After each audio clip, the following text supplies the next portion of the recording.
তো এটা হচ্ছে চ্যাপ্টার 4। চ্যাপ্টার 4 হচ্ছে ইন্টারেস্ট রেটস। বিভিন্ন ধরনের যে ইন্টারেস্ট রেটস আছে সেগুলা কিভাবে ক্যালকুলেশন করতে হয় এটাই চ্যাপ্টার দেখানো হয়েছে, এবং সেগুলার একটু এক্সপ্লেনেশনও আছে যে কোন রেটটা কি কাকে বলে আর কি। তো ইন্টারেস্ট রেটস হচ্ছে একটা ফ্যাক্টর যেটা ভ্যালুয়েশন করতে গেলে আমাদের লাগে। যে কোনো ধরনের সিকিউরিটিজ হোক না কেন, সেটা ডেরিভেটিভস হইতে পারে, যে কোনো স্টক হইতে পারে, যে কোনো কিছু ভ্যালুয়েশন করতে গেলে তো আমাদের ইন্টারেস্ট রেট লাগেই। ঠিক আছে। তো দেখি ইন্টারেস্ট রেটস কি কি আছে।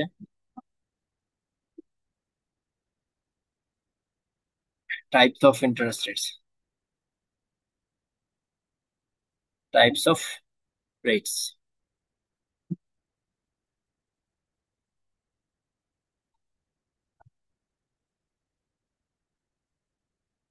তো ইন্টারেস্ট রেটস এর মধ্যে প্রথমে আসতেছে হচ্ছে ট্রেজারি রেটস।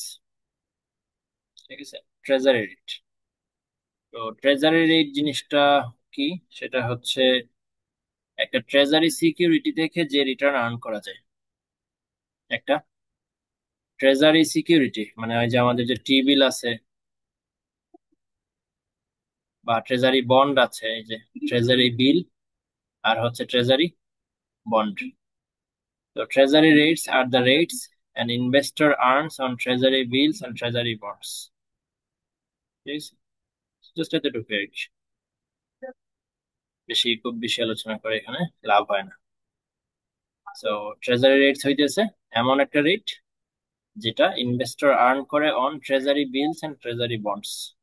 ঠিক আছে। সো ট্রেজারি রেট হইতেছে টি বিল বা বিল বা বন্ড থেকে। দিকটা কই আছে কে জানি,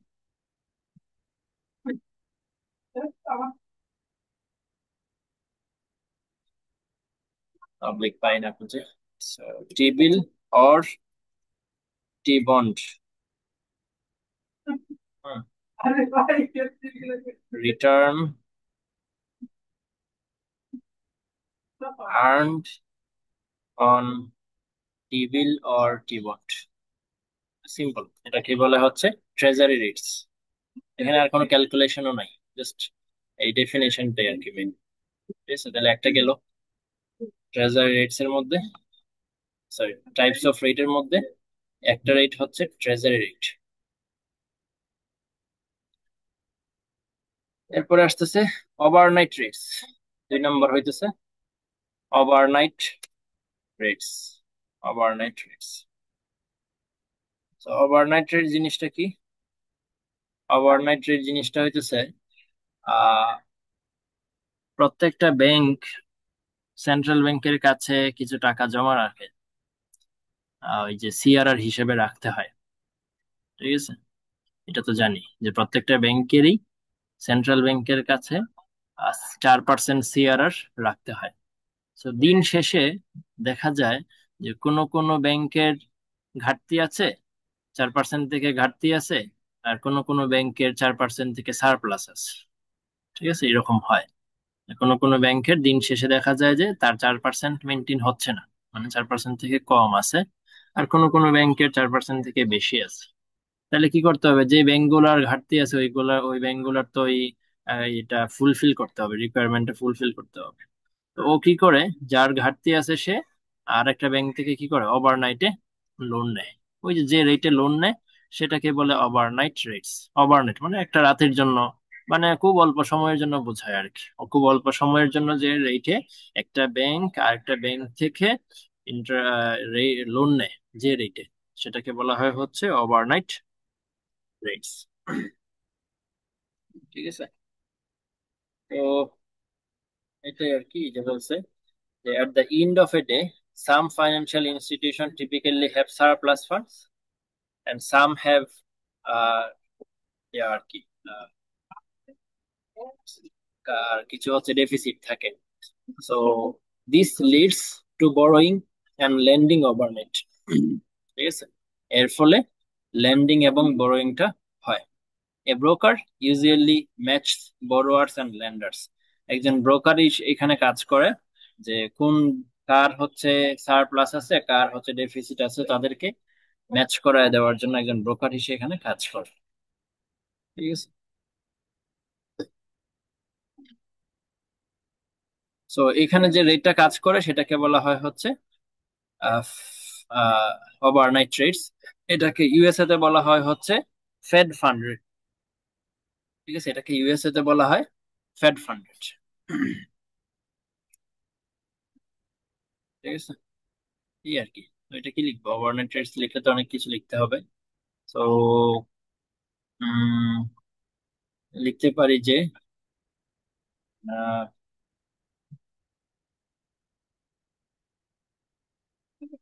at which rate an FI takes loan from another FI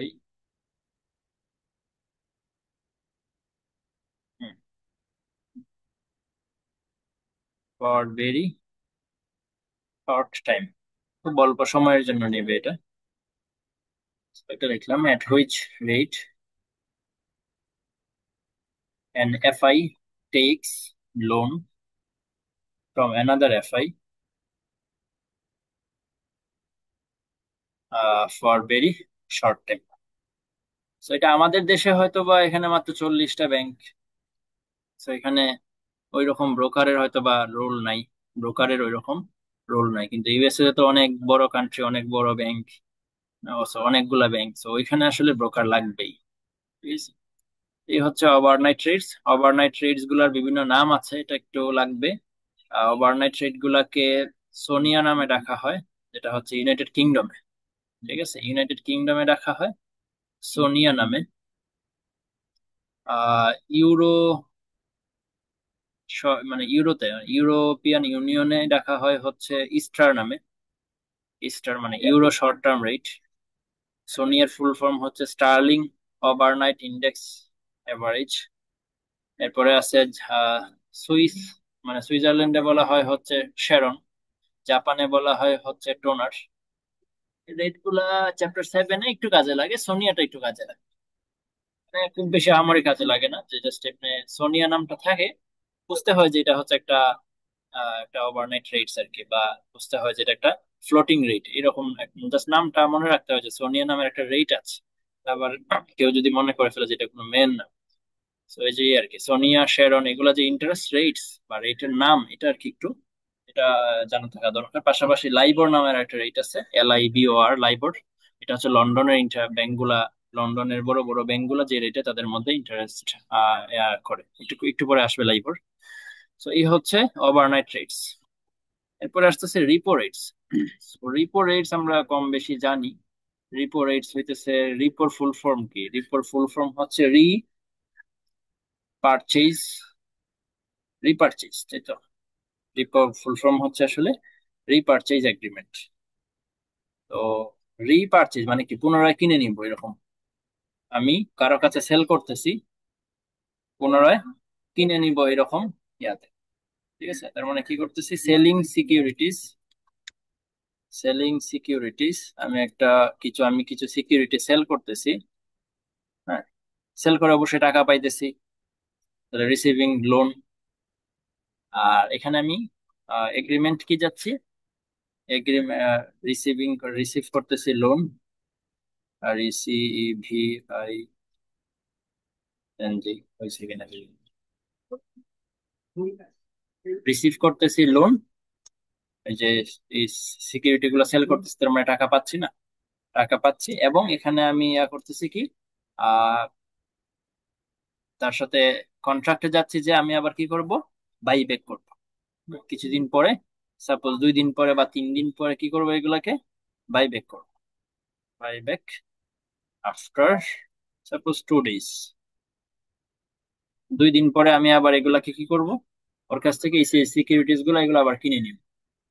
তো সেলিং সিকিউরিটিজ, আমি সেল করতেছি মেবি সিকিউরিটি গুলা 50 টাকা রেটে। এক একটা সিকিউরিটি সাপোজ আমি 50 টাকা করে বিক্রি করতেছি, তার মানে 50 টাকা করে পাচ্ছি।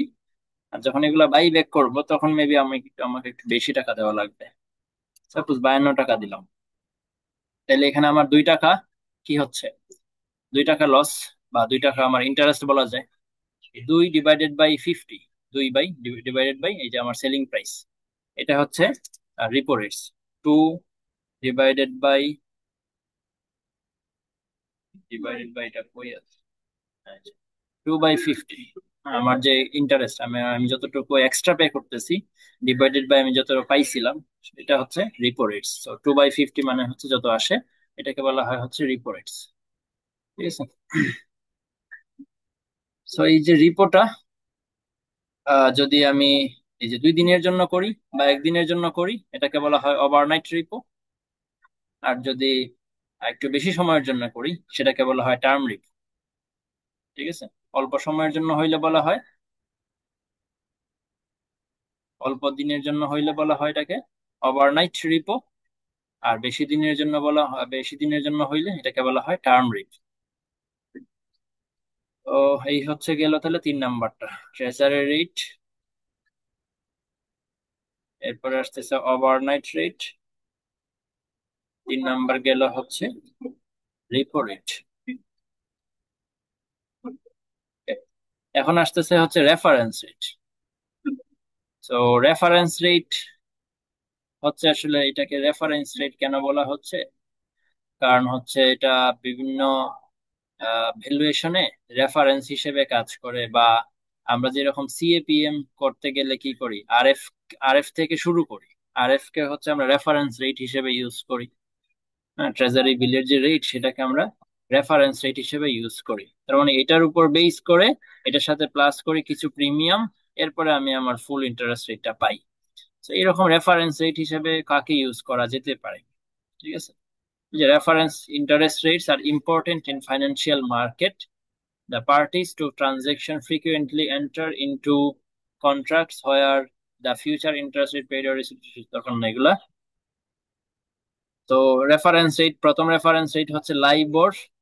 এরপর নিউ রেফারেন্স রেট নামে একটা জিনিস আছে, reference rates and credit risk.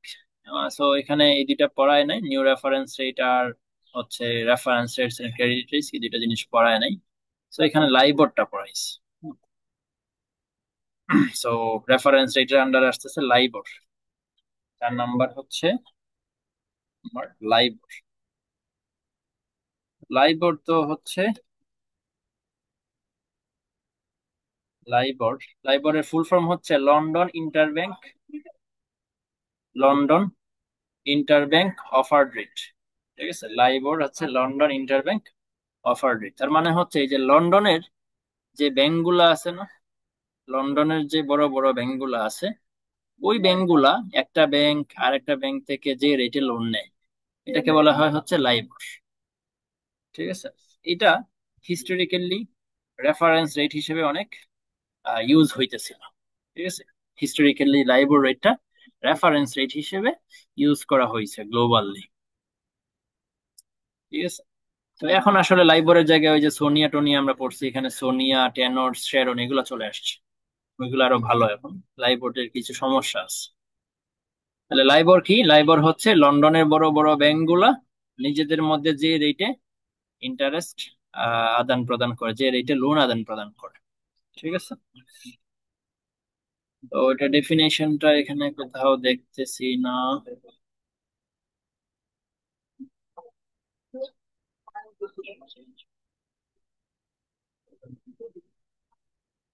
যে মোটামুটি এখানে আছে, LIBOR rates have been compiled by asking a panel of global banks to provide quotes estimating the unsecured rates of interest rate at which they could borrow from other banks. যে interest rates at which they could borrow from other bank just prior to 11 a.m. UK time 11টার আগে তারা যে রেটে বড় করতে পারতো। So এটা টাইম টাইম আমাদের দরকার নাই, এই জিনিসটা আমাদের দরকার। ইন্টারেস্ট রেটস, বা এটা হচ্ছে আনসিকিউর্ড, আবার মানে কোনো সিকিউরিটি রাখতে হবে না। একটা ব্যাংক আর একটা ব্যাংক থেকে লোন নেবে, এখানে আবার সিকিউরিটি কি আছে, আমরা তো অনেক পরিচিত।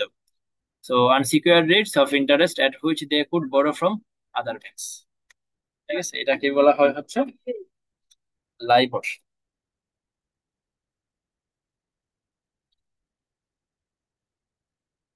লাইবর ক্যালকুলেশনের একটু ইয়া আছে, অনেক হিসাব নিকাশ আছে। তো এগুলা এক্সামের জন্য খুব বেশি গুরুত্বপূর্ণ না। যদি কারো লাগে এই জিনিসটা পড়ে নিলে মোটামুটি একটা লেভেলে বোঝা যায় যে আসলে লাইবর কিভাবে ক্যালকুলেশন হয়।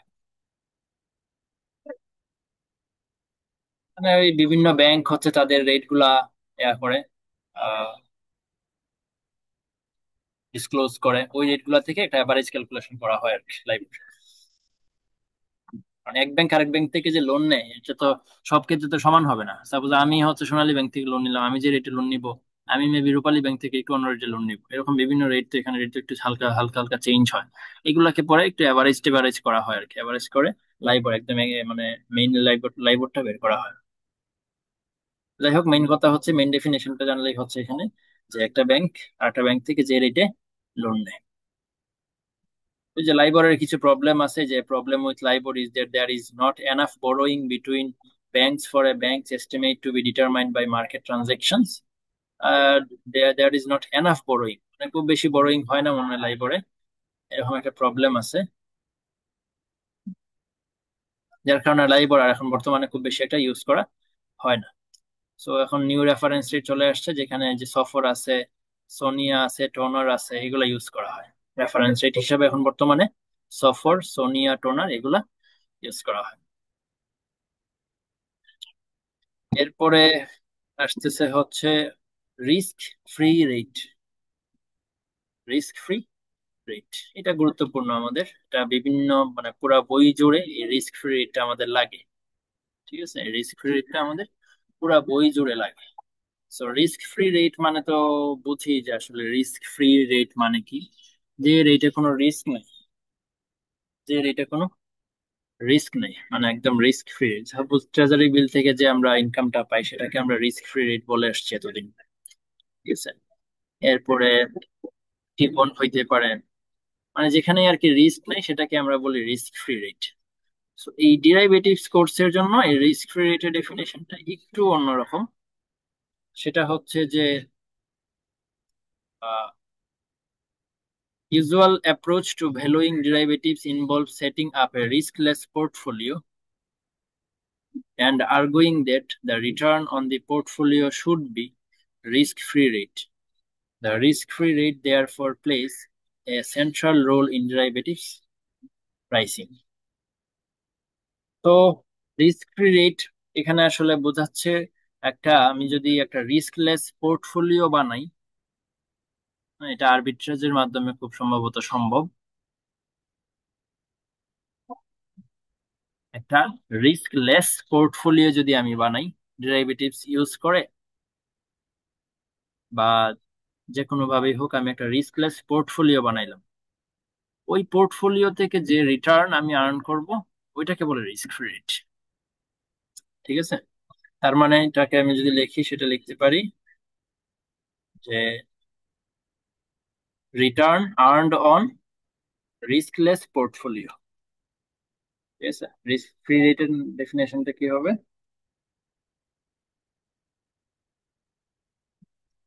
Return earned on riskless portfolio. একটা পোর্টফোলিও আমাকে বানাইতে হবে বা বানানো যায় ডেরিভেটিভসে, বানানোর পরে ওই পোর্টফোলিও থেকে যে রিটার্নটা আমি পাই সেটাকে বলা হয় হচ্ছে রিস্ক ফ্রি রেট।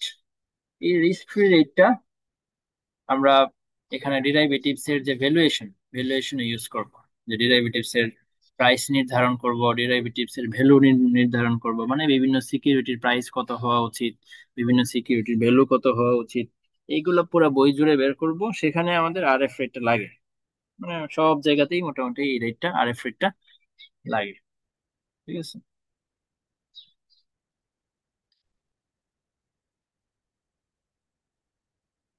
তো এই আর কি রিস্ক রেট। এরপরে আসতেছে মেজারিং ইন্টারেস্ট রেটস। তার মানে এতক্ষণ পর্যন্ত যা পড়ছি কোনো ম্যাথ ট্যাথের কোনো বিষয় নাই, হালকা পাতলা জাস্ট থিওরি ডেফিনেশন জাস্ট। ওই রকম আসার মতো কিছু পড়ি নাই এখন। এখন থেকে একটু যেটা শুরু হবে, একটু ম্যাথ ট্যাথের এক্সামে আসার মতো জিনিসপত্র আসবে আর কি। তাহলে 5 ধরনের রেট দেখলাম। আহ, 5 ধরনের ইন্টারেস্ট রেট পড়লাম। তো এরপরে আসতেছে মেজারিং ইন্টারেস্ট রেটস। এখন আমরা মেজার করবো যে ইন্টারেস্ট রেট এখন মেজারে আসতেছে।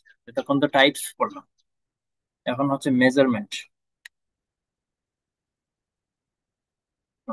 তো মেজারমেন্ট দেখি কি আছে। মেজারমেন্টে হচ্ছে আহ এখানে এই টেবিলটাতে কি বোঝানো হয়েছে, সিম্পল জিনিস, সেটা হচ্ছে আহ আমার কাছে সাপোজ আজকে 100 টাকা আছে, ঠিক আছে? 100 টাকা আমার কাছে আছে। সেটা যদি আমি 1 বছরের জন্য ইনভেস্ট করি, সেটা যদি আমি 1 বছরের জন্য ইনভেস্ট করি, আর আমার ইন্টারেস্ট রেট যদি হয় 10%, তাহলে এটার ফিউচার ভ্যালু কত হবে? তো ফিউচার ভ্যালু আসবে 110 টাকা। আমি ধরে নিলাম এখানে আমার ফ্রিকোয়েন্সিটা হচ্ছে 1, কম্পাউন্ডিং ফ্রিকোয়েন্সিটা কত, এম এর মান 1। এই ফর্মুলা তো আমরা সবাই জানি, যে ফিউচার ভ্যালুর ফর্মুলা হচ্ছে কি, এই PB into 1 plus PB into 1 plus I to the power I by M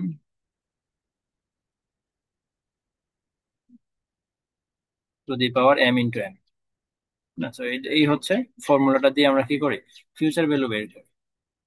তো প্রথম কেসটা হচ্ছে এম এর মান 1, তো এখানে আমার ভ্যালু আসে 110 টাকা। আমি যদি এম এর মান 2 ইউজ করি, তাহলে আসে 110.25 টাকা। সেম ভাবে আমি যদি এটাকে বাড়াইতে থাকি এবং এটা যদি ডেইলিতে নিয়ে আসি, ডেইলিতে আসলে আমার এটা ফিউচার ভ্যালুটা হয়ে যায় 110.52 টাকা। যাক, এই জিনিসগুলো আমাদের দরকার নাই, আমাদের দরকার হচ্ছে এটার পরেরটা, ডেইলিরও পরে, যেটা হচ্ছে continuous compounding. So continuous compounding যদি হয়, এখানে কম্পাউন্ডিং ফ্রিকোয়েন্সি দেখলাম কি অ্যানুয়ালি থেকে ডেইলি পর্যন্ত আছে, কিন্তু আমাদের এই ডিরাইভেটিভস কোর্স জুড়ে এখানে ইউজ করা হবে কন্টিনিউয়াস কম্পাউন্ডিং। আমরা যখনই কোনো কিছুর ফিউচার ভ্যালু বের করব, তখন আমরা কি ইউজ করব, যে এখানে ধরে নিব যে কন্টিনিউয়াস কম্পাউন্ডিং হচ্ছে। তাহলে আমাদের ফর্মুলা কি হবে, আমাদের এফ বির ফর্মুলা হবে এফ বি সমান PB PB into E to the power R n, r r হচ্ছে এন। ঠিক আছে, এই হচ্ছে আমাদের ফর্মুলা। তো আমরা এই ফর্মুলা ইউজ করব না, কারণ এম এর মান তো হচ্ছে 1 2 4 এরকম কিছু বলা বলা থাকবে না, ধরে নিতে হবে কন্টিনিউয়াস কম্পাউন্ডিং। সো আমরা এই ফর্মুলা ইউজ করে প্রেজেন্ট ভ্যালু বের করব বা ফিউচার ভ্যালু বের করব। ঠিক আছে, তো প্রেজেন্ট ভ্যালুর ফর্মুলা কি হবে? প্রেজেন্ট ভ্যালুর ফর্মুলাতে হবে হচ্ছে যে F B divided by E to the power R N, তাই না? তো এটা তো জানা আছে। তো যে ফর্মুলাটা লিখলো, আমি যেটা লিখলাম পিবি, এটা এ লিখছে, PB into 1 plus I by M power M N. এরপরে আসতেছে এই জিনিসগুলো দরকার নাই, জিনিসগুলো লাগবে না।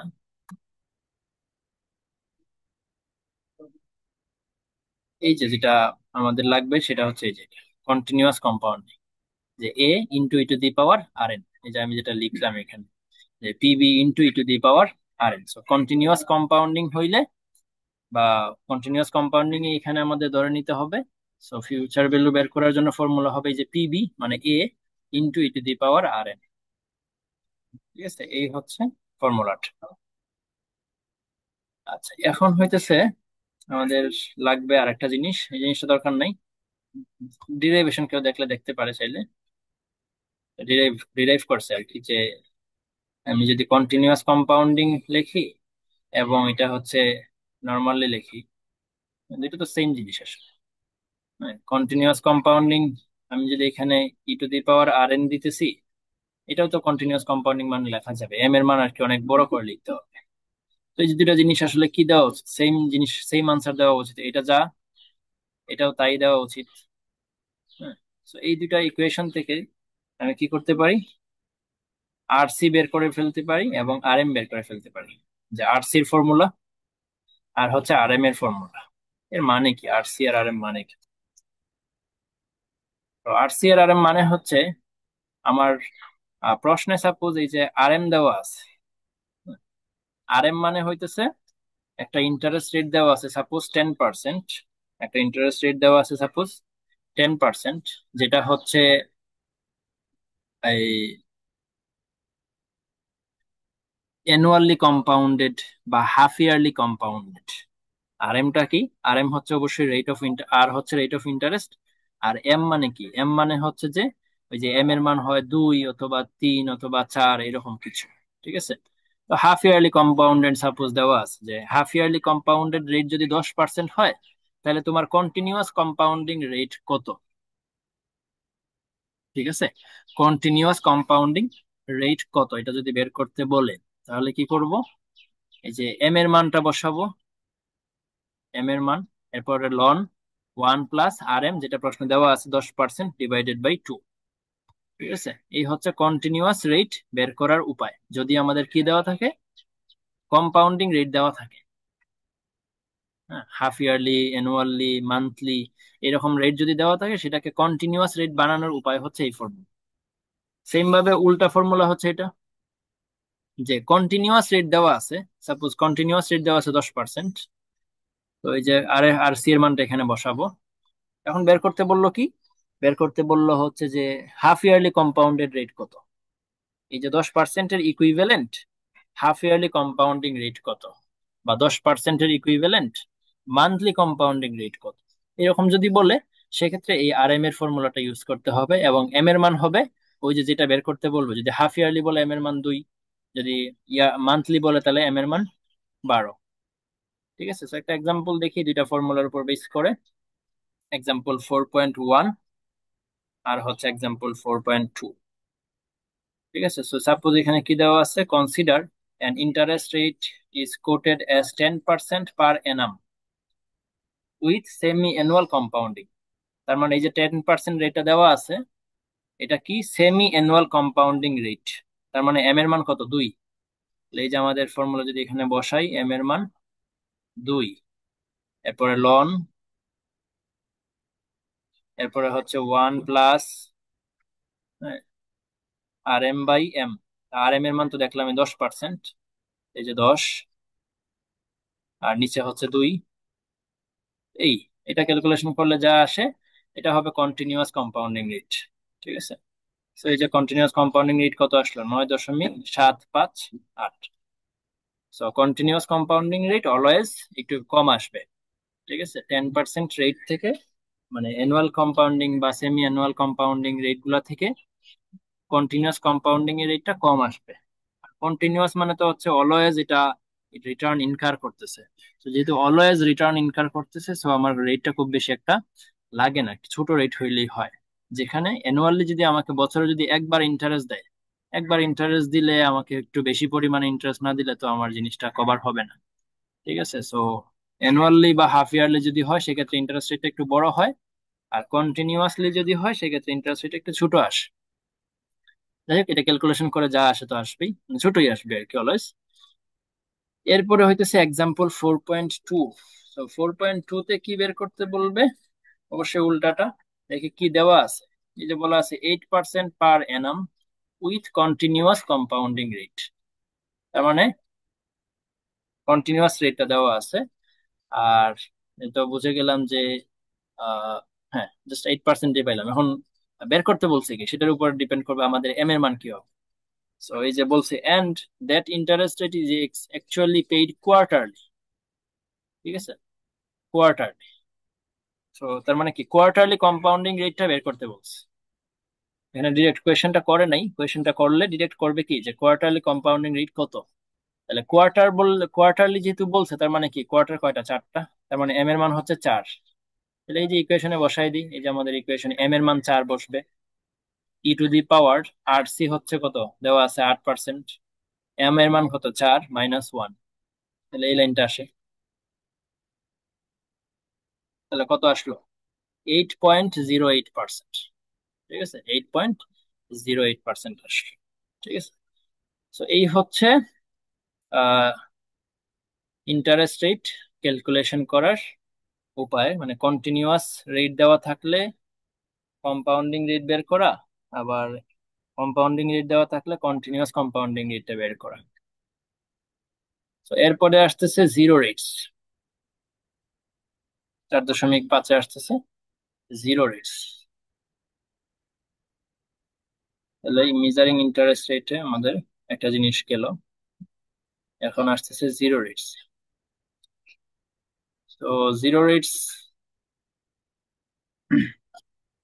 জিনিসটা কি? জিরো রেটস জিনিসটা হচ্ছে যে আমার যে জিরো কুপন বন্ড আছে, ঠিক আছে, জিরো কুপন বন্ড আছে, ওই বন্ড থেকে যে রেট পাওয়া যায় সেটাকে বলা হয় জিরো রেটস।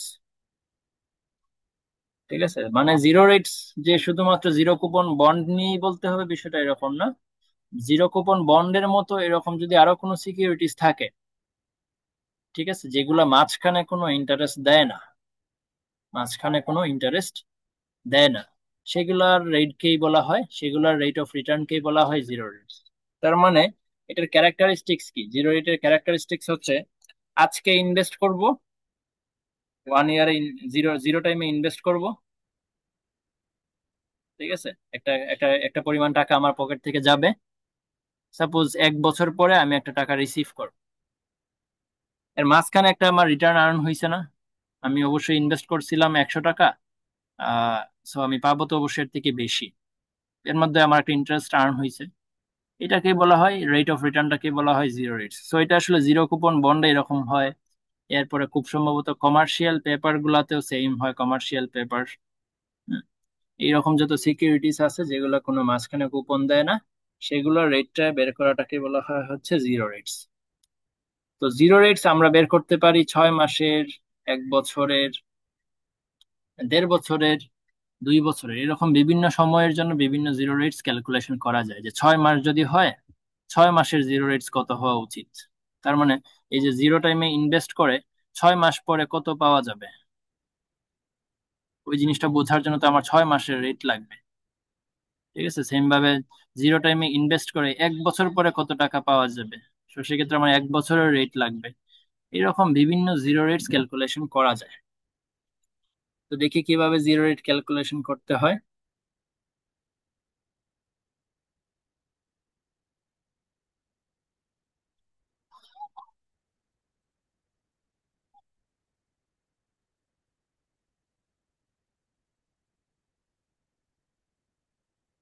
আচ্ছা, জিরো রেটের ক্যালকুলেশন আর অনেক পরে, তো এটাতে তাহলে পরেই আসি।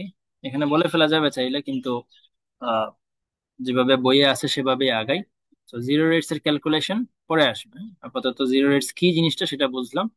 যে জিরো রেটস হচ্ছে এই যে প্রথম লাইনটা, যে আজকে ইন্টারেস্ট করতেছি, আজকে ইনভেস্ট করতেছি এবং কিছুদিন পরে আমি টাকাটা তুলবো, সেখান থেকে যে রেট অফ রিটার্নটা পাইলাম এটাকে বলা হয় হচ্ছে জিরো রেটস। তো জিরো রেটস কে কিছু অন্য নামে ডাকা হয়, যেমন এন ইয়ার স্পট রেট, এন ইয়ার জিরো রেট, বা জাস্ট জিরো, এন ইয়ার জিরো, এরকম বিভিন্ন নামে এগুলাকে ডাকা হয়। এরপরে আসতেছে তাহলে বন্ড প্রাইসিং, বন্ড প্রাইসিং।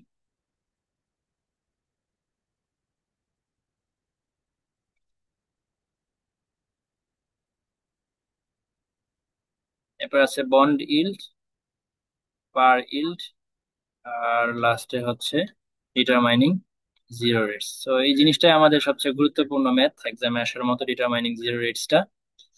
এখানে বন্ড প্রাইসিং জিনিসটা আসলে এরকম কিছু না, সিম্পল। যে আমি সাপোজ একটা, আমার কাছে একটা বন্ড আছে, এটা আসলে ম্যাথ আসেও না এক্সামে, মানে সিম্পল, তো এটা তো পারি আমরা সবাই। যে একটা বন্ডের ভ্যালু কর, তো একটা বন্ড থেকে আমরা কি পাই? ইন্টারেস্ট পাই। সো সাপোজ এই যে আমি 3 টাকা করে প্রত্যেক 6 মাস পরে পরে 3 টাকা করে পাই, তার মানে এই বন্ডের মেয়াদ হচ্ছে 2 বছর, এই যে 2 ইয়ার বন্ড। তাহলে বন্ডটা যদি 2 ইয়ার বন্ড হয়, তাহলে আমি কয়টা কুপন পাবো? 4টা কুপন পাবো, 3, 3, 3। আর লাস্টে গিয়ে আমি কি পাবো? 3 টাকা তো পাবোই, আর আমি ওই যে প্রিন্সিপাল যে 100 টাকা আছে না, সেটাও কিন্তু পেয়ে যাব। তাহলে আমি লাস্ট ইয়ারে গিয়ে পাইতেছি কত টাকা? মানে লাস্ট টাইমে পাইতেছি 103 টাকা। এই যে 3 3 3 103 এই জিনিসগুলোকে জাস্ট প্রেজেন্ট ভ্যালুতে নিয়ে আসা, তাহলেই হচ্ছে বন্ডের প্রাইসিং চলে আসে। তাহলে এই যে 3 টাকাকে যদি আমি প্রেজেন্ট ভ্যালুতে আনতে চাই, সো প্রেজেন্ট ভ্যালুর ফর্মুলা কি? ফর্মুলা হচ্ছে 3 × e⁻, ঠিক আছে। এখানে কিন্তু আমি যদি মাইনাসটা না দেই, তাহলে কিন্তু আমার ফিউচার ভ্যালুর ফর্মুলা, যেটা আমরা কন্টিনিউয়াস কম্পাউন্ডিং এর এফবির ফর্মুলাটা দেখছিলাম, যে এফবি সমান কি ছিল? পিবি ইন্টু, মানে a × e⁻r n, a × e⁻r n। তো এই জিনিসটাতে আমি যদি জাস্ট মাইনাস দিয়ে দিই সামনে, তাহলে কিন্তু এটা আবার কি হয়ে যায়? ফিউচার প্রেজেন্ট ভ্যালুর ফর্মুলা হয়ে যায়, ঠিক আছে। মাইনাসটা যদি না দেয়, তাহলে এটা তো ফিউচার ভ্যালুর ফর্মুলা। আর মাইনাস দিলে তো এটাও এই যে a/e⁻r n হয়ে যায় না। তো সেই ক্ষেত্রে আসলে এটা প্রেজেন্ট ভ্যালুর ফর্মুলা। সো 3কে আমি কি করলাম? e⁻r n দিয়ে ভাগ দিলাম, এই 3কেও সেম ভাবে ভাগ দিলাম, এইভাবে ভাগ দিয়ে আহ সবগুলো যোগ করে ফেললাম। সো আসছে 98, যেটাকে বলা হচ্ছে বন্ডের প্রাইস। এখানে একটু খেয়াল করতে হবে, সেটা হচ্ছে ইন্টারেস্ট রেট যেগুলো ইউজ করতেছে এগুলো কিন্তু সেম না। এখানে 0.05, এখানে 0.058, এখানে 0.064, এখানে কিন্তু 0.068। আমরা নর্মালি এতদিন যেটা করে আসছি, যে সব জায়গায় সেম রেট ইউজ করি। তো সব জায়গায় সেম রেট এখন আর ইউজ করা যাবে না। বন্ড প্রাইসিং এর জন্য আরো ভালো মেথড হচ্ছে এক একটা পিরিয়ডের জন্য এক একটা রেট ইউজ করা, কারণ এক এক পিরিয়ডের রেট তো এক এক রকম হয়। আমি আগামী 2 বছরের ইন্টারেস্ট রেটকে ফিক্সড করে ফেললাম, এটা তো লজিক্যাল না। তো এটা করা যাবে না। এটা প্রতি 6 মাস পরে পরে রেটটা চেঞ্জ হয়, আরো কম টাইমেও চেঞ্জ হয়। তো এখানে যেহেতু বলা হচ্ছে যে half yearly bond, half yearly coupon দেয়, তো সেক্ষেত্রে হাফ ইয়ারলি রেট গুলো আমরা ইউজ করবো।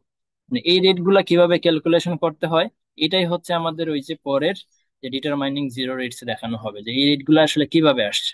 এই যে 4টা রেট আমি বলতেছি, এই 4টা রেট কেমনে আসলো, 4টা ডিফারেন্ট কেন, এই জিনিসগুলোই পরে ক্যালকুলেশনটা করা হবে। আপাতত ধরে নিলাম যে 4টা রেট দেওয়া আছে, আমি জাস্ট একটা বন্ডের প্রাইসিং করে ফেললাম।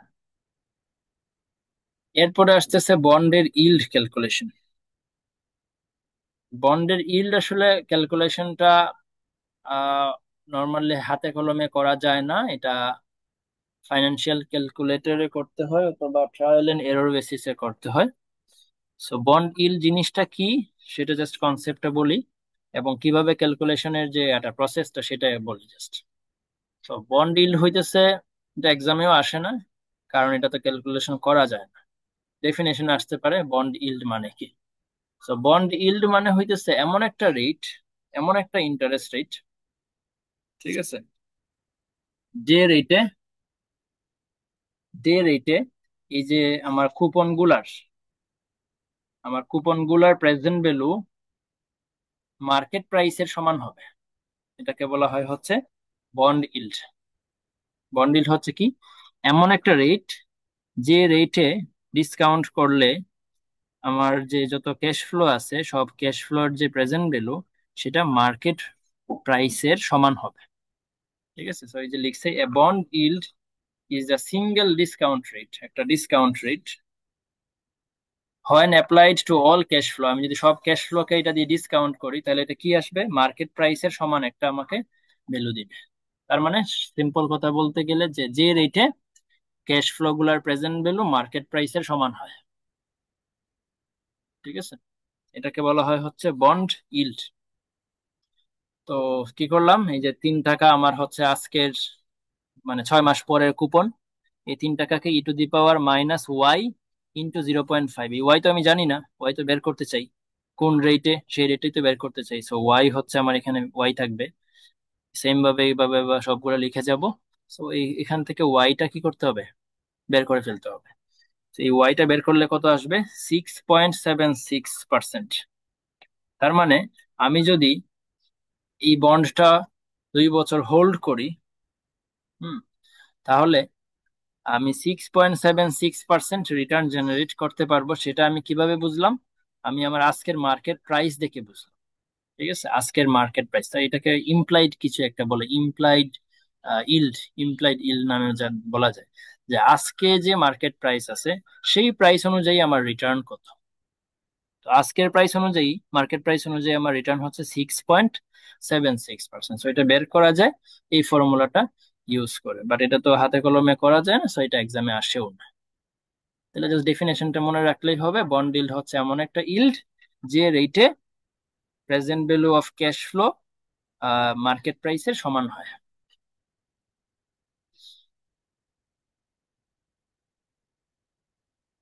ঠিক আছে, এরপরে আসতেছে পার ইল্ড। পার ইল্ড, তো পার ইল্ড ম্যাথটা করার জন্য আমরা ধরে নিব যে ওই যে 5%, মানে 6 মাস মেয়াদি যে জিরো রেট সেটা দেওয়া আছে 5, 1 বছরের জিরো রেট দেওয়া আছে 5.8। আমরা যেটা এখানে ইউজ করছি এই যে 5, 5.8, 6.4, 6.8, এই যে রেট গুলা ইউজ করছি না বিভিন্ন 6 মাসের, 1 বছরের, 1.5 বছরের, 2 বছরের জন্য, এই রেট গুলো আপাতত আমরা ধরে নিতেছি দেওয়া আছে। ঠিক আছে, এগুলাকে কি বলে? এগুলাকে অবশ্যই বলে জিরো রেটস। এগুলাকে বলে জিরো রেট। তার মানে আমি যদি আজকে ইনভেস্ট করে 6 মাস পরে টাকাটা তুলে নেই, আমার রিটার্ন হবে 5%। আমি আজকে ইনভেস্ট করে 1 বছর পরে তুলে নিলে রিটার্ন হবে 5.8%। আজকে ইনভেস্ট করে 1.5 বছর পরে টাকা তুলে নিলে রিটার্ন আসবে 6.4%। এভাবে এগুলাকে বলা হয় হচ্ছে জিরো রেটস। ঠিক আছে, তো এই জিরো রেট গুলো আমরা ধরে নিলাম আপাতত দেওয়া আছে এই ম্যাথের জন্য, যে পারিল বের করার জন্য আমরা ধরে নিব এটা দেওয়া আছে। ঠিক আছে, এরপর আমরা ক্যালকুলেশন করবো এই রেট গুলা। এই রেট গুলো যে আসলে কিভাবে আসছে এদেরকে না দেখে ছাড়বো না, এদেরকে দেখে দিব। তো আসে পার ইল্ড। তো পার ইল্ড হইতেছে এই যে এটা কি ছিল, বন্ড ইল্ড, আর এটা হচ্ছে পার ইল্ড। তো বন্ড ইল্ডে কি আমরা কি বলছিলাম? বন্ড ইল্ডে বলছিলাম যে যে রেটে হচ্ছে মার্কেট প্রাইসের সমান হবে। আর পার ইল্ডে বলবো যে পরিমাণ কুপন দিলে, যে পরিমাণ কুপন দিলে, যে পরিমাণ কুপন দিলে সেটার present value of total cash flow আসবে আমার ফেস ভ্যালুর সমান, মানে পার ভ্যালুর সমান। পার ভ্যালু, যে পার ইল নামটা দেখে আসলে যে 100, তো 100 সমান হবে, এজন্য পার ইল বলা হচ্ছে। তার মানে যে পরিমাণ কুপন দিলে, তো কুপনও তো একটা রেট তাই না? এটা নর্মালি আমার ইয়াতে বের হবে, একটা সংখ্যায় বের হবে, কিন্তু এটাকে তো আমরা চাইলে একটা রেটে ট্রান্সফর্ম করতে পারি। তো কুপন, যে পরিমাণ কুপন দিলে সবগুলা কুপনের প্রেজেন্ট ভ্যালু কার সমান হবে? পার ভ্যালুর সমান হবে। এটাকে বলা হয় হচ্ছে পার ইল্ড। এটা কিভাবে ক্যালকুলেশন করব, কি কি দেওয়া থাকবে প্রশ্নে, কি কি দেওয়া থাকবে না? দেওয়া থাকবে হচ্ছে এই যে রেট গুলা দেওয়া থাকবে, এই যে হাফ ইয়ারের রেট, 1 বছরের রেট, 1.5 বছরের রেট, 2 বছরের রেট, এই রেট গুলা দেওয়া থাকবে। ঠিক আছে, আর কিছু দেওয়া থাকবে না। জাস্ট একটা বলা থাকবে যেটা হচ্ছে কি হাফ ইয়ারলি, যে এখানে দেখি বোঝা যাচ্ছে, নাও বলা থাকতে পারে। এই টাইম ফ্রেম দেখি আমাকে বুঝে নিতে হবে যে আসলে আসলে কি এখানে এই যে বন্ডসটা, এই বন্ডসটা হচ্ছে 6 মাস পরে পরে কুপন দেয়। এটা বলাও থাকতে পারে 6 মাস পরে পরে কুপন দেয়, বলা নাও থাকতে পারে 6 মাস পরে পরে যে কুপন দেয়। সো এই যে এই গ্যাপ, টাইম গ্যাপ দেখে আমি বুঝতে পারতেছি যে আসলে 6 মাস পরে পরে আসলে একটা কুপন আসে। এই রেট গুলাকে ইউজ করব, আর হচ্ছে এখানে এম এর মান 2 ইউজ করব, তাহলেই হয়ে যাচ্ছে আমার গিভেন ইনফরমেশন। ঠিক আছে, সো এটা কিভাবে সাজাবো দেখি। সেটা হচ্ছে সেম আগেরটার মতোই, এটার মতোই সাজাবো। এখানে যেরকম আমি 3 টাকা যে কুপন পাবো হাফ ইয়ারলি, সেটা কিন্তু আমি জানতাম। ঠিক আছে, হাফ ইয়ারলি কুপনের পরিমাণটা আমি জানতাম, কিন্তু এখানে আমি তো কুপনের পরিমাণটা জানি না। ঠিক আছে, এখানে কুপন রেট কত ছিল? এখানে কুপন রেট অবশ্যই ছিল 6%। 6% দেখেই ছিল, মানে ছিল দেখেই তো হচ্ছে আমার 3 টাকা আসছে হাফ ইয়ারলি তো। 6% মানে তো 3 টাকা, 6 টাকা আসে, হাফ ইয়ারলি করলে 3 টাকা আসে। তো ওইখানে বন্ডিলটা দেওয়া থাকবে, বন্ডিল বের করার জন্য কুপন রেটটা দেওয়া থাকবে। আর এখানে পার ইলডে কি হবে, কুপন রেট তো দেওয়া থাকবে না, কারণ কুপনই তো আমি বের করতে চাই। তাহলে আমি ধরে নিলাম সি, কুপন হচ্ছে আমি ধরে নিলাম সি। আর যেহেতু হাফ ইয়ারলি বলা থাকবে প্রশ্নে, সেই ক্ষেত্রে আমার 2 দিয়ে ভাগ দিতে হবে। ঠিক না? কারণ কুপন রেট 6% যদি হয়, 6% তো 6 টাকা আসে, 6কে আমরা 2 দিয়ে ভাগ দিই না। তো এখানে তো আমি সি বলতেছি, সি তো আর হচ্ছে 6 না, মানে সি হচ্ছে 6 এর সমান। তো সি কে আমি 2 দিয়ে ভাগ দিলে না 3 আসবে। তো C/2, এটা হচ্ছে আমার হাফ ইয়ারলি কুপন। এটাকে আমি ডিসকাউন্ট করলাম এই যে 0.05 এবং ম্যাচুরিটি দিয়ে। সেম ভাবে আবার লিখলাম C/2, এরপরে আবার ডিসকাউন্ট করলাম এই যে 0.05, এখানে কিন্তু রেট চেঞ্জ হয়ে গেছে। সেম ভাবে এগেইন C/2 আমার রেট চেঞ্জ হয়ে গেছে 1.5 বছর। এরপর লাস্ট ইয়ারে আমি কি পাই, একদম লাস্ট সময়ে গিয়ে কিন্তু আমি 100 টাকা পাই, মেইন টাকাটা ফেরত পাই এবং আমি আমার কুপনটাও ফেরত পাই। তাহলে 100 টাকা হচ্ছে আমার আসল টাকা, আর C/2 হচ্ছে আমার কুপন। এই দুটো আমি যোগ করলাম, এটাকে আমি প্রেজেন্ট ভ্যালুতে নিয়ে আসবো। তাহলে এই হচ্ছে আমার কি ইকুয়েশন, ইকুয়াল টু 100, তাই না? এই হচ্ছে আমার ইকুয়েশন। পার ইল বের করার জন্য আমাকে এইভাবে ইকুয়েশনটাকে সাজায় নিতে হবে। সাজায় নিলে সেখান থেকে আমি যদি এখন সি এর মানটা বের করে ফেলি, তো সি এর মান কত আসছে, 6.87। ঠিক আছে, সি এর মান আসছে কত পার্সেন্ট, কত, 6.87। তো এই তো সি এর মান ইজিলি এখানে বের করা যায়, নর্মালি ক্যালকুলেশন করে আমরা হাতে কলমে এটা বের করতে পারবো এবং এটা এক্সামে আসে। তো সি এর মান কত আসছে, 6.87। তার মানে পার ইল কত পার্সেন্ট, 6.87%। কুপন যা আসে সেটার সাথে পার্সেন্টেজ লাগাই দিলে আসলে কি হয়ে যায়, পার ইল হয়ে যায়। কারণ কুপন আমরা কেমনে ক্যালকুলেশন করি, 100 টাকার উপরে ক্যালকুলেশন করি না, 100 × পার্সেন্টেজ দেই সমান 6.87 আসে। তো এখানে 6.87 কে জাস্ট 100 দিয়ে ভাগ দিলেই আমার 6.87% চলে আসছে। ঠিক আছে, তো এই হচ্ছে পার ইল ক্যালকুলেশনের উপায়। সো এটা হচ্ছে নর্মাল টেকনিক। একটা শর্টকাট টেকনিক আছে, শর্টকাট টেকনিকটা নিচে দেওয়া আছে। সো পারিল এভাবে বের করে ফেলতে পারবো সিম্পলি, কারণ এটা তো আমরা নর্মালি প্রেজেন্ট ভ্যালুর ফর্মুলা ইউজ করছি। প্রত্যেকটা কুপনকে প্রেজেন্ট ভ্যালুতে নিয়ে আসছি, ইকুয়াল টু 100 দিছি। এই জিনিসটা একটু মনে রাখতে হবে যে পারিল ক্যালকুলেশন করতে বললে আমাকে ইকুয়াল টু দিতে হবে 100, আর বন্ড ডিল ক্যালকুলেশন করতে বললে আমাকে ইকুয়াল টু দিতে হবে মার্কেট প্রাইস। সো পারিল ক্যালকুলেশনের একটা শর্টকাট টেকনিক, খুব শর্টকাট বলবো না, বরং একটু ভালোই ঝামেলা লাগে আমার কাছে। আমার কাছে মনে হয় এইটাই মনে রাখাটা সহজ, আমি এক্সামে আসলে ওইভাবেই দিব। সো আরেকটা টেকনিক আছে এই যে এখানে, So, এটা না, এটা দরকার নাই, নিচেরটা দেখলেই হয় একবারে, ডিরেক্ট এটা। তো সি সমান সমান 100 - 100 ডি, ব্র্যাকেট শেষ করে এম ডিভাইডেড বাই এ। তো সি মানে তো হচ্ছে আমি যেটা বের করতে চাই, ওই যে 6.87, এটা আমি বের করতে চাই। তো লিখলাম সি, সি বের করতে চাই, ইকুয়াল টু 100 মানে তো 100, 100 নিয়ে, 100 নিয়ে তো কোনো ইয়া নেই, কোনো চেঞ্জ নেই, মাইনাস এগেইন 100, এটা আবার 100 লিখবো। এটা 100 জায়গায় 1000 হইতে পারে যদি আমার পার ভ্যালু, বন্ডের পার ভ্যালু 1000 হয়। ঠিক আছে, পার ভ্যালু যদি, যদি প্রশ্নে বলে দেয় যে পার ভ্যালু 1000, সেক্ষেত্রে কিন্তু আমাকে এখানে 1000 1000 বসাইতে হবে। তো আপাতত 100 100 বসাইলাম, 100 100। এখানে ডি আছে, ডি হচ্ছে আসলে 1 টাকার প্রেজেন্ট ভ্যালু। ডি কি, ডি হচ্ছে 1 টাকার প্রেজেন্ট ভ্যালু। আর এম মানে তো হচ্ছে আমার ওই যে হাফ ইয়ারলি নাকি সেমি মান্থলি সেটা। তো এম হচ্ছে হাফ ইয়ারলি, যেহেতু এম এর মান অবশ্যই 2 হবে। আর এ, এ মানে হচ্ছে এই যে এ ক্যালকুলেশনটা এখানে দেওয়া আছে, এ মানে হচ্ছে এই যে বিশাল এই বড় ক্যালকুলেশনটা। ঠিক আছে, তো দেখি ডি মানে কি, ডি মানে হচ্ছে 1 টাকার প্রেজেন্ট ভ্যালু। এই যে ডি হচ্ছে 1 টাকার প্রেজেন্ট ভ্যালু বের করা হয়েছে। তো 1 টাকার প্রেজেন্ট ভ্যালু বের করার জন্য আমি টাইম কোনটা ইউজ করব এবং রেট কোনটা ইউজ করব, কারণ প্রেজেন্ট ভ্যালু বের করতে বললে তো আমার টাইম লাগে, রেট লাগে। তো টাইম আর রেট হবে হচ্ছে একদম 2 বছর পরের যে 1 টাকা তার প্রেজেন্ট ভ্যালু। মানে আমি সিম্পলি 100 টাকাকে প্রেজেন্ট ভ্যালুতে আনতে চাই। তো 100 টাকা আমি কখন পাবো, 2 বছর পরে পাবো না? এই যে 100 টাকাটা, এই 100 টাকাটা কিন্তু আমি 2 বছর পরে পাবো।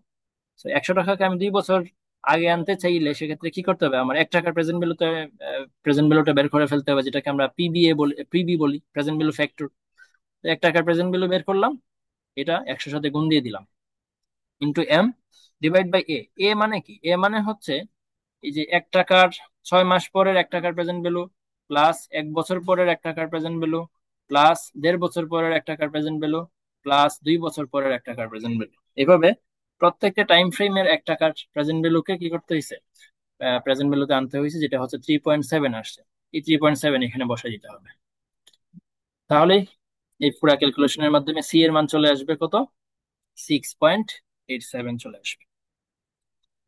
ঠিক আছে, সো যে কোনো এক উপায়ে করা যায়, যার কাছে যেটা সহজ লাগে। এটাতে মনে হয় টাইম একটু বাঁচে, হ্যাঁ, এই লাস্ট উপায়টাতে টাইম বাঁচে। আর মনে রাখা আমার কাছে মনে হয় এটাই সহজ। সো লাস্ট ওয়ান যেটা হচ্ছে আমাদের determining zero rates. Last one বলতেছি, লাস্ট ওয়ান না আসলে, আরো তো অনেক কিছু আছে। মানে এটা শেষ করে আর কি এই লেকচারটা রেখে দিব। So determining zero rates. তো জিরো রেটস কে আমরা ক্যালকুলেশন করে সেটা দেখি। এই যে ডিটারমাইনিং জিরো রেটস ডিটারমাইনিং যে মেথড, সেই মেথডটাকে বলা হয় বুটস্ট্র্যাপ মেথড। বুটস্ট্র্যাপ মেথড বলা হয় মেথডটাকে। ঠিক আছে, তার মানে জিরো রেট ক্যালকুলেশনের উপায়কে বুটস্ট্র্যাপ মেথড বলে।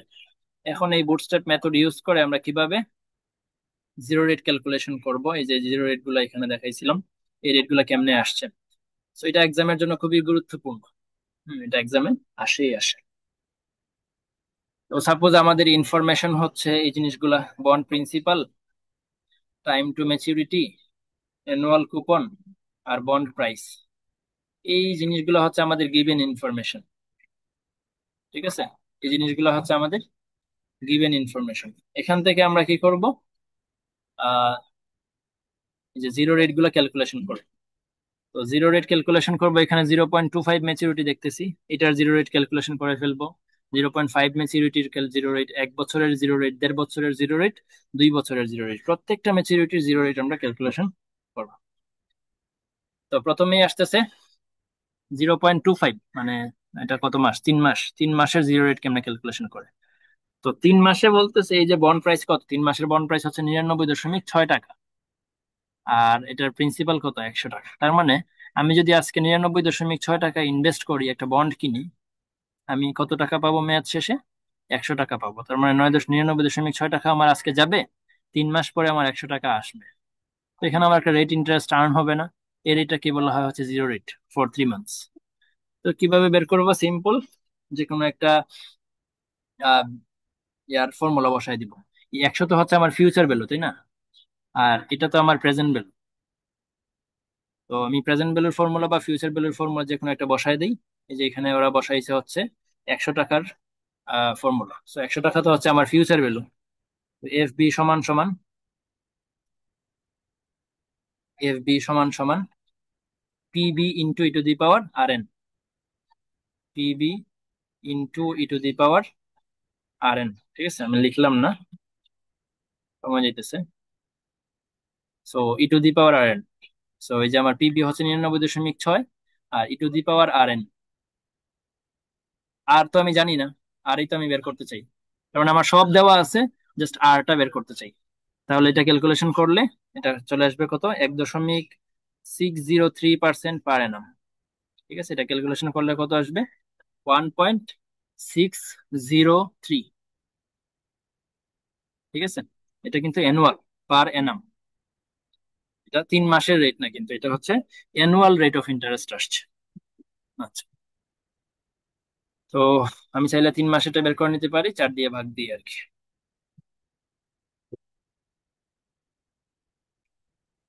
সো এরপরে আসতেছে 6 মাস। 6 মাসের জিরো রেট। 6 মাসের জিরো রেট কেমনে বের করবো? এগেইন আমি হচ্ছে আমার যে প্রিন্সিপাল আর হচ্ছে আমার যে বন্ড প্রাইস, তার মানে আমি 99 টাকা ইনভেস্ট করতেছি, মাঝখানে কোনো কুপন নাই, আমি মাস শেষে গিয়ে 100 টাকা রিসিভ করতেছি। তাহলে 99 টাকার ফিউচার ভ্যালুই তো 100 টাকা।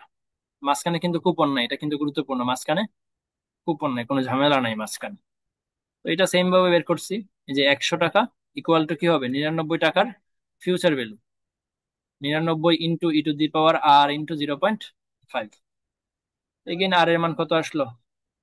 2.010%। ঠিক আছে, তার মানে অ্যানুয়াল আর এর মান আসলো 2.010। তাহলে এইভাবে আমরা 3 মাসের zero rate, annual zero rate বের করলাম। এটা হচ্ছে 6 মাসের অ্যানুয়াল জিরো রেট। এখন বের করব ইয়ারলি, এক এক বছরের জিরো রেট। তো 1 বছরের জিরো রেটও সেম। 1 বছরের জিরো রেটে তো কোনো কুপন নাই। তো কুপন যেহেতু না, এটাও সেম ওয়েতে ক্যালকুলেশন হবে। 100 equal to 97.8 into E to the power r m. So r এর মানটা সিম্পলি বের করে নিব। তার মানে তিনটা গেল আমাদের। এই তিনটা সিম্পল একদম, তিনটা একই ভাবে। বাকি দুইটা মানে একটু ডিফারেন্ট উপায় বের করতে হবে, কারণ এখানে তো কুপন আছে। তো যেহেতু ইন্টারিম কুপন আছে, সো একটু ক্যালকুলেশনটা অন্যরকম হবে। আচ্ছা, সো আসি 4 নাম্বারটাতে, যেটা হচ্ছে আমাদের একটা বন্ড যে বন্ডটা কত পার্সেন্ট কুপন দেয়, 4% কুপন দেয়। এইগুলো কিন্তু এক একটা সেপারেট বন্ড ছিল। প্রথম বন্ডটা ছিল 99.6 টাকা দিয়ে কিনতে হয়, 3 মাস হোল্ড করতে হয়, 100 টাকা পাওয়া যায়, ওইটা রেট বের করছি। সেকেন্ড আর একটা বন্ড, থার্ড আর একটা বন্ড, এখন 4 নাম্বার কিন্তু আরেকটা বন্ড। তো 4 নাম্বার বন্ডটা হচ্ছে আসলে জিরো কুপন বন্ড না, 4 নাম্বার বন্ডটা হচ্ছে আসলে কুপন বন্ড। তো কুপন বন্ড থেকে আমরা জিরো রেট বের করতে পারি। ঠিক আছে, কুপন বন্ড থেকেও আমরা জিরো রেট বের করতে পারি বুটস্ট্র্যাপের মেথডের মাধ্যমে। কারণ 1 বছরের বেশি সময়ের জন্য আসলে কি পাওয়া যায় না, এই জিরো কুপন বন্ড আসলে পাওয়া যায় না। সো জিরো রেট কেমনে ক্যালকুলেশন করবো? 1 বছর সময়ের বেশি সময়ের জন্য আসলে জিরো কুপন বন্ড পাওয়া যায় না। এই যে আমরা 3 মাসের পাইলাম, 6 মাসের পাইলাম, 1 বছরের পাইলাম। তো 1 বছর পর্যন্ত জিরো কুপন বন্ড ছিল, জিরো রেট বের করছে। এখন 1 বছরের বেশি মেয়াদের জন্য খুব বেশি মানে বেশিরভাগ সময় হচ্ছে জিরো কুপন বন্ড থাকে না, তার মানে কুপন বন্ড থাকে। তো কুপন বন্ড থেকেও আমরা কি করতে পারি, চাইলে জিরো রেট গুলো বের করে নিতে পারি। তো শুরু করি জিরো রেট, এখানে জিরো রেট কেমনে বের করে। তো 4% হচ্ছে অ্যানুয়াল কুপন, তাই না? 4% যদি অ্যানুয়াল কুপন হয়, তার মানে 100 টাকা 4%-এ কত আসে, 4 টাকা। এই 4 টাকাকে আমরা হাফ ইয়ারলি করে নিব, তাহলে কুপন কুপন কত করে পাই, 2 টাকা করে কুপন পাই। ঠিক আছে, 2 টাকা করে কুপন পাই। বন্ডের মেয়াদ কত বছর এটা? 1.5 বছর। তো যেহেতু 1.5 বছর, তার মানে আমি কয়টা কুপন পাবো? 3টা। টু, টু, আর লাস্টে গিয়ে পাবো 102, 102, মানে এই 100 টাকা সহ ফেরত পাবো। ঠিক আছে, এই আর কি। তো এই যে আমি 2 টাকা পাইলাম প্রথমে, এরপরে আবার 1 বছর পরে আরো 2 টাকা পাইলাম, আর 1.5 বছর পরে আমি কত টাকা পাইলাম, 102 টাকা পাইলাম। এই তিনটা জিনিসই তো আমার প্রাপ্তি, এই তিনটা জিনিস হচ্ছে আমার পাওয়া। সো এটা কার সমান হবে? এই জিনিসগুলা মার্কেট প্রাইসের সমান হবে না? মার্কেট প্রাইসের সমান হবে। ঠিক আছে, আমরা এখানে যেরকম করতেছিলাম কি, এখানে হচ্ছে 100 টাকা ইকুয়াল টু কি লিখতেছিলাম, এইটার ফিউচার ভ্যালু, তাই না? সো যখন আমরা এখানে আসছি, যে কুপন বন্ডে আসছি, তো কুপন বন্ডে কি লিখবো? কুপন বন্ডে এই যে বন্ডের যে প্রাইস 102 টাকা, এটা কিভাবে আসবে? এটা আসবে হচ্ছে এখান থেকে আমি যা যা পাইতেছি এই বন্ডটা থেকে, এই বন্ড থেকে যা যা পাইতেছি তাদের প্রেজেন্ট ভ্যালু। এই বন্ডে আমরা কি করছিলাম, এখানে 100 টাকা পাইতেছিলাম না? 100 টাকার প্রেজেন্ট ভ্যালু কত ছিল, 99.6 টাকা। ঠিক আছে, 100 টাকাকে আমরা প্রেজেন্ট ভ্যালুতে নিয়ে আসছিলাম 99.6 টাকা। সেম ভাবে যখন কুপন বন্ডে আসছি, তো কুপন বন্ডে তো আমি শুধু 100 টাকা পাইতেছি বিষয়টা এমন না, আমি তো 100 টাকা পাইতেছি, আবার মাঝখানে কিছু কুপনও পাইতেছি। তার মানে এই সবগুলোর প্রেজেন্ট ভ্যালু মিলে আমার কত হবে, 102 টাকা হবে, বন্ডের প্রাইসের সমান হবে। এই জিনিসটাই করছে, যে 2 টাকাকে প্রেজেন্ট ভ্যালুতে নিয়ে আসছে, এই 2 টাকাকেও প্রেজেন্ট ভ্যালুতে নিয়ে আসছে, এই 102 টাকাকে প্রেজেন্ট ভ্যালুতে নিয়ে আসছে। এখন এখানে একটু কোয়েশ্চেন আসতে পারে যে এখানে প্রেজেন্ট ভ্যালু করিনি কিন্তু ফিউচার ভ্যালু করছি। তো এটাকে আমি চাইলে সেম ভাবে এটার মতো করে লিখতে পারি। এই জিনিসগুলোকে আমি এভাবে লিখতে পারি না, যে আমি যদি লিখি যে এরকম, যে 99.6, 99.6 না, 100 - 100, 100 into e⁻⁻r m equal to 99.6। আমি জাস্ট এই জিনিসটাকে, এই যে ব্র্যাকেট, এই যে গোল জিনিসটাকে এখানে এদিকে চিন্তা করি, তাহলে তো হয়ে যায়। তাহলে আসলে এই জিনিসটার মতো হুবহু সেম হয়ে যায় আর কি। এখানে ফিউচার ভ্যালু ইউজ করছে, এখানে প্রেজেন্ট ভ্যালু ইউজ করছে, কনফিউজ হওয়ার কারণ নাই।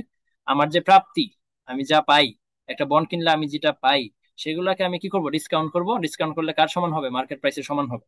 তাহলে 100 × e⁻⁻r m ইকুয়াল টু 99.6 হবে। ঠিক আছে, সো এগুলাকে যে কোনো একভাবে লিখলেই হয়, ইচ্ছা। এটাকে এভাবে লিখতে হবে, কারণ এটা তো নাহলে পেস লাগবে। তো 2 টাকা আমি পাবো, এটার প্রেজেন্ট ভ্যালু, আরো 2 টাকা পাবো সেটার প্রেজেন্ট ভ্যালু, 102 টাকা পাবো সেটার প্রেজেন্ট। এখন কথা হচ্ছে আমি তো বের করতে চাই একটা রেট। হ্যাঁ, রেটটা কোথায় আছে? ওই যে 1.5 বছর মেয়াদি, 1.5 বছরের যে রেটটা, সেটা আমি বের করতে চাচ্ছি। আমি তো, আমার উদ্দেশ্য কি, 1.5 বছর মেয়াদি জিরো রেট বের করতে চাই। ওই যে আটটা কিন্তু আমি জানি না। আর এখানে যে 0.5, 6 মাস মেয়াদি আমি কিন্তু জিরো রেট অলরেডি জানি। তো ডিসকাউন্ট রেট এখানে আমি কি ইউজ করব, 6 মাস মেয়াদি জিরো রেট, যেটা আমি অলরেডি ক্যালকুলেশন করছি। এই যে 6 মাস মেয়াদি, যে আমার যে সেকেন্ড বন্ড যেটা ছিল, 6 মাস মেয়াদি আমি একটা রেট ক্যালকুলেশন করছি না? 6 মাস মেয়াদি রেট কত ক্যালকুলেশন করছি, এই যে এখানে এই যে 2.010, এটা ক্যালকুলেশন করছি।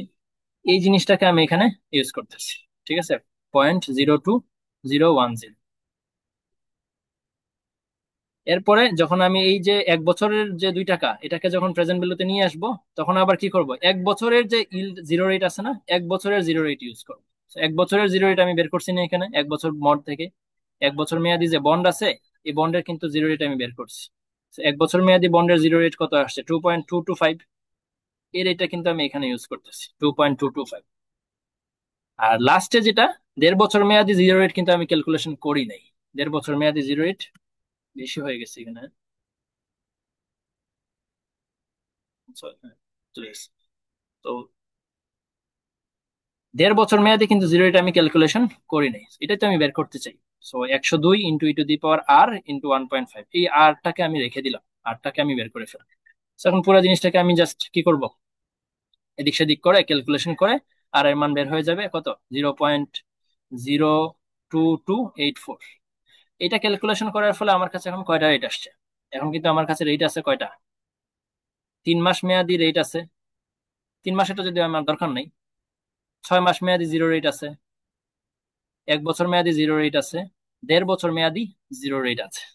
ঠিক আছে, এখন আমাকে কি বের করতে হবে, লাস্টে বের করতে হবে আমাকে 2 বছর মেয়াদি জিরো রেট। তো 2 বছর মেয়াদি জিরো রেট বের করতে হলে আমাকে কি ইউজ করতে হবে, এই যে 2 বছর মেয়াদি বন্ড যেটা আছে তার ইনফরমেশন গুলা কি ইউজ করতে হবে, এটা ইউজ করে আমি কি করব, 2 বছর মেয়াদি জিরো রেট বের করব। আচ্ছা, তো এটা বের করার জন্য আমাকে কি করতে হবে, এই যে অ্যানুয়াল কুপনটা দেখতে হবে, অ্যানুয়াল কুপন কত, 5 টাকা। তো 5 টাকা যদি অ্যানুয়াল কুপন হয়, তাহলে আমার হাফ ইয়ারলি কুপন কত, 2.5 টাকা। এই 2.5 টাকাকে আমি কি করব, প্রেজেন্ট ভ্যালুতে নিয়ে আসবো। 2.5 টাকা আমি কতবার পাবো, যেহেতু 2 বছর মেয়াদি, তার মানে আমি 4 বার পাবো 2.5 টাকা করে। লাস্ট ইয়ারে লাস্ট টাইমে গিয়ে আমি 102.5 টাকা পাবো। তো এই যে হচ্ছে জিনিসটা, ওই এই যে 2.5 টাকা করে আমি প্রথম 6 মাসে পাবো একটা, আবার 2.5 টাকা পাবো 1 বছর পরে, আরো 2.5 টাকা পাবো 1.5 বছর পরে, আর একদম 2 বছর পরে গিয়ে কত পাবো, 102.5 টাকা পাবো। এটা হচ্ছে আমার লাস্ট বন্ডটার কথা আমি বলতেছি, এই যে লাস্ট বন্ডটা, কারণ এটার রেট তো 5% কুপন। তো আমি পাবো হচ্ছে এগুলা 2.5 টাকা করে পাবো। এখন এগুলাকে কি করতে হবে, আমার ডিসকাউন্টিং করতে হবে। তো ডিসকাউন্টিং এর জন্য কোন রেট ইউজ করব, 6 মাস মেয়াদি যে জিরো রেট আমার কাছে আছে অলরেডি ক্যালকুলেশন করা, 6 মাস মেয়াদি জিরো রেট দিয়ে এটাকে ডিসকাউন্ট করবো। 1 বছর মেয়াদি জিরো রেট আমার কাছে ক্যালকুলেশন করা আছে, সেটা দিয়ে আমি ডিসকাউন্ট, 1.5 বছর মেয়াদি ডিসকাউন্ট রেটও আমি একটু আগে বের করছি, এই যে এটা, এই যে এটা, এই রেটটাকে আমি এখানে ইউজ করতেছি। আর 2 বছর মেয়াদি জিরো রেট কিন্তু আমি জানি না, এটা আমি বের করতে চাই। তো এটাকে আমি এইভাবে রেখে দিব, আর আর হিসেবে রেখে দিব। এরপরে এদিক সেদিক করে আর এর মান চলে আসলো কত, 2.416%। ঠিক আছে, এই হচ্ছে মানে প্রসেসটা আর কি, এটা খুবই গুরুত্বপূর্ণ। বিশেষ করে এই যে 1.5 বছর মেয়াদি জিরো রেট বের করতে পারা, আর 2 বছর মেয়াদি জিরো রেট বের করতে পারা। ঠিক আছে, এই দুইটা রেট বের করতে পারাটাই হচ্ছে মেইন কনসার্নের জায়গা এখানে, বাকিগুলো তো সহজ। এভাবে আমি বিভিন্ন মেয়াদের জিরো রেট ক্যালকুলেশন করলাম। তার মানে আমি যদি একটু এই জিনিসগুলো একটু সামারাইজ করি, সেটা হচ্ছে 6 মাস মেয়াদি জিরো রেট পাই আমি, 2.5 মাস মেয়াদি, সরি 3 মাস মেয়াদি, 3 মাস মেয়াদি জিরো রেট পাইছি কত, 1.6। 6 মাস মেয়াদি জিরো রেট পাইছি 2.010। 1 বছর মেয়াদি জিরো রেট পাইছি, 1.5 বছর মেয়াদি পাইছি, এবং 2 বছর মেয়াদি জিরো রেট পাইছি। এই জিনিসগুলোকে চাইলে একটা গ্রাফে সাজানো যায়। এই জিনিসগুলোকে নিচে ম্যাচুরিটি দিয়া, নিচে ম্যাচুরিটি আর উপরে ইল্ড, হ্যাঁ, বা রেট, জিরো রেট দিয়ে একটা গ্রাফ বানানো যায়। এই যে গ্রাফটা এরকম দেখাবে। ঠিক আছে, এই যে 0.5 বছরের রেট, এরপরে 1 বছরের রেট, তারপর 1.5 বছরের রেট, এই জিনিসগুলোকে একটা গ্রাফে দেখানো হয়েছে। উপরের রেট, নিচে হচ্ছে ম্যাচুরিটি। সো এটাকে কি বলে, zero rates given by bootstrap method. ঠিক আছে, তো এই যে জিরো রেট ক্যালকুলেশন করে ফেললাম। এরপরে আছে ফরওয়ার্ড রেটস এবং হচ্ছে ডিউরেশন। দুইটা জিনিস বাকি আছে, ফরওয়ার্ড রেটস আর ডিউরেশন।